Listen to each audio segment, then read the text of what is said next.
All right, I want to go over a strategy that I learned from Greg Michalowski. He's FXDD Vice President and Chief Currency and Trading Analyst. He also has a book out called Attacking Currency Trends.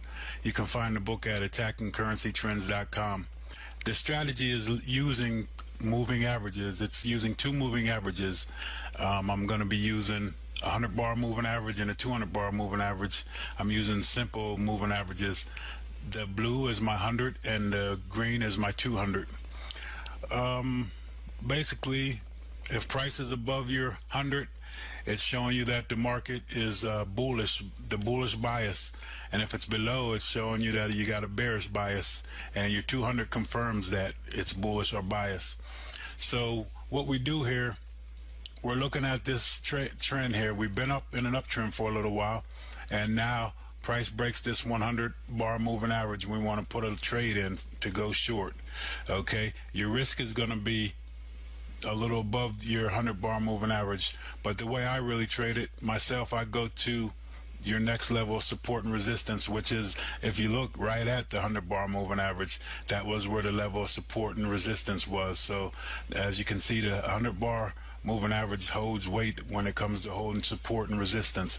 But I would move up to my next level of support and resistance, and you find that level right here. So I will put my stop in right there. Now it all depends what you can risk to put in, you know, for your money management. But right here you're risking, this is a 55 pip risk. And if that's too much for you, you know, you just have to decide if you should even get in a trade or where your risk should be. You could put your stop, like we say, about 10 pips, 10, 20 pips above the 100. And then you know that if it comes back against you, that you were wrong. So basically, if you were wrong, you get out. The market's not doing what you expected it to do, so you get out of the trade. Okay, but we're looking here. We break this 100 bar moving average. And when we broke the 100 bar moving average, that was our trigger. We got in, we put our stop loss in. And then basically we hit this 200 and we tested that 200, bounced off it, tested it again, bounced down, tested it again, broke it a little bit, and then finally took off. The way I would play this trade out, if I missed this move here and I wasn't able to get in, I see that, you know, we broke this 100 bar moving average. So yeah, I want to be in the trade long. So what I do is I look at your fib levels. I try to get back in on a pullback. And if you're looking at your fib levels, you'll see that you put your fib in here, and then you'll see that this bounced right off of the 38.2 retracement level, came down, retraced to the 38.2, and that's where I would get in.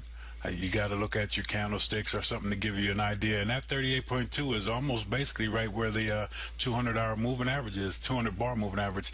So I would put my stop a little bit above this. I would put it actually at the next retracement level, which would be my 50, or else you could put it above your 100. Your 100's another level of support.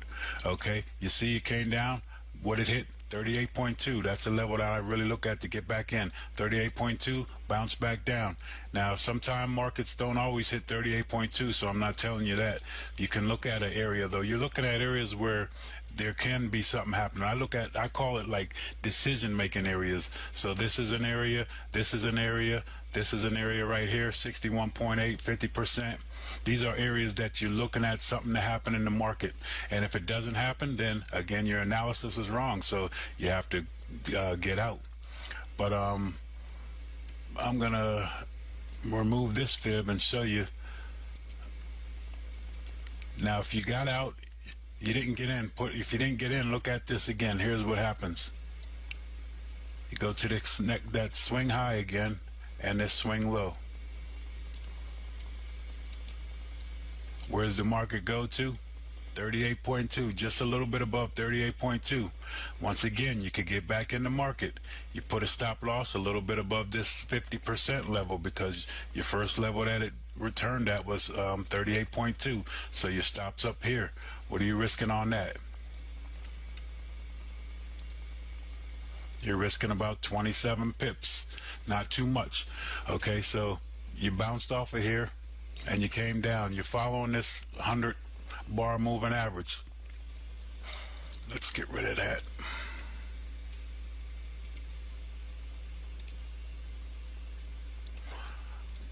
Okay, you followed that 100 bar moving average. You followed that 100 bar moving average down.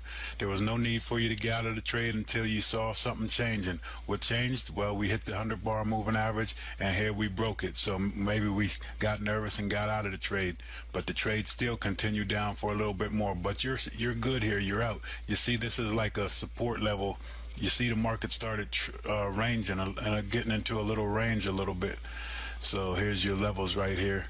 Looked like the market started doing a little rangy motion. So yeah, you got out. If you got out, you come back to this area here and you look and you'll see we're back up to that 100 bar moving average. Now here's something that I learned from Greg. Inside here, you're trading in between the goalposts, he calls this, because you're between these two post-like area, which would be your 100 bar and your 200 bar. So when you're in here together, two's company, three's a crowd. Somebody's got to go. The two moving averages are friends, and price is not a friend of the moving averages, so price is out of there. Price takes off, price is gone. It breaks this. Here's our trigger. We get in, and here's our confirmation. We broke the 200, and there was a big move here. Some news or something happened here, so that made that move even bigger. And then the market tried to correct itself, came back here. Now you see you're sitting on this 100 bar moving average. You tested this, boom, boom, boom, couple tests, boom, boom.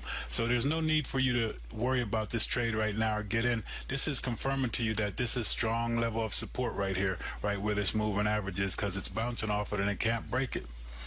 Okay, and if you put your support and resistance lines in, you can see once again right here that level lines right up with this 200, with this 100 bar moving average. Basically you got support and resistance in that area. So yeah, that's how I look at the market, and that's how I trade the moving average based on the way that Greg has described it. You can learn more by going to their site, and there's webinars there where he talks about it, and in his book he really talks about it a lot. So you won't find this anywhere else but in his book about trading between the goalposts. And I'm not able to explain it as well as him, and but I trade it because I learned it and back tested it and followed him for a while. Let's go to another chart and just look at it real quick. Okay, you see right here, same thing.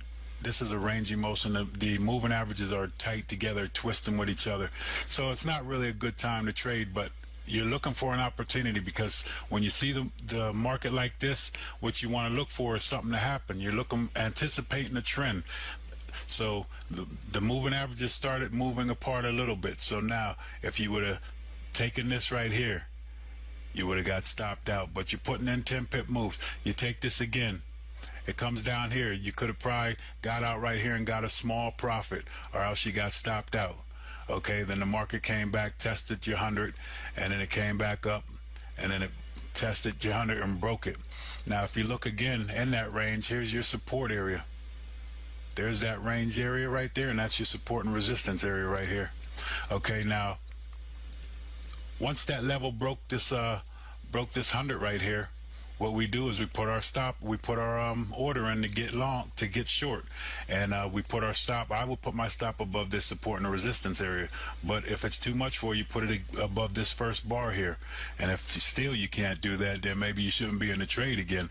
But as I say, you could put a 10 pip stop, and then look here, you break the 100 and then you break the 200. It tests the 200 for a little while. After it tests that 200, it broke it, went on down, and in the market range for a little while, hit the 100 bar moving average. It was another chance for you to get short again, and went down, came back around, tested the 100 again, another chance for you to get short again, boom. And then here we go, hits the 200 again, boom. These were all reasons for you to stay in the trade. No reason to get out of the trade. It didn't break the 100. So you want to get out if it breaks the 100, and you did get out. And then down we come here again.